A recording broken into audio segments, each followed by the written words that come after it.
સુરતમાં માજી સૈનિકોની માંગ, પાલિકાની ભરતીમાં 10% અનામત આપવા રજૂઆત।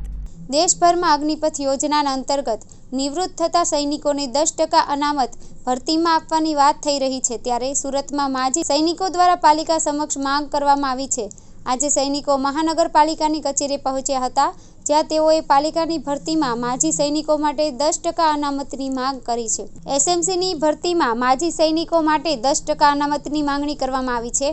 માજી સૈનિક સેવા ફાઉન્ડેશન પાલિકા કમિશનરને આવેદનપત્ર આપવામાં આવ્યું હતું। એસએમસીના ફાયર વિભાગમાં હાલમાં ચીફ ફાયર ઓફિસરની જગ્યા ખાલી છે, ત્યારે marshal, cyber fire officer, deputy fire ઓફિસરની જગ્યા ખાલી થઈ રહી છે, ત્યારે ખાલી જગ્યાઓ પર ભરતી માટે કવાયત ચાલી રહી છે।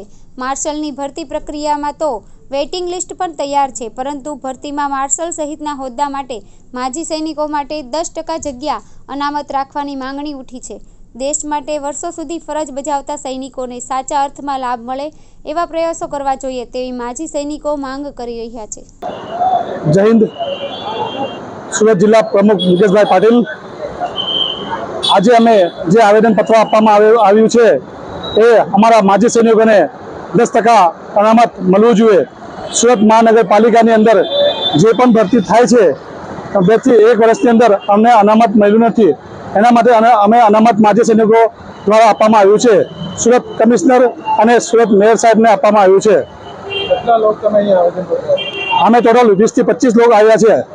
શું રજૂઆત થઈ? રજૂઆતને શું થયું છે? અમે 2023માં બી આવેદનપત્ર આપ્યું છે માર્શલમાં ભરતી માટે, અને એના પછી હમણાં બી ભરતીનું કોલ લેટર આવ્યું છે, એમાં અમારા માજી સૈનિકને 10% અનામત મળતું નથી, એ માટે અમે આવેદનપત્ર આપવામાં આવ્યું છે। પત્રમાં શું શું લખેલું? આવેદનપત્રમાં એ લખ્યું છે કે અમે 2023માં જે આવેદન આપ્યું છે એના પછી અમને માજી સૈનિક ભારત સરકારના બંધારણના હિસાબે અમને આવેદન મળવું જોઈએ, અનામત મળવું જોઈએ, એ મળતું નથી અમને। નહીં મળે તો તમે આગળ અમે નહીં મળે છે તો અમે ગાંધી માર્ગે અમે આંદોલન પર ઉતરશું।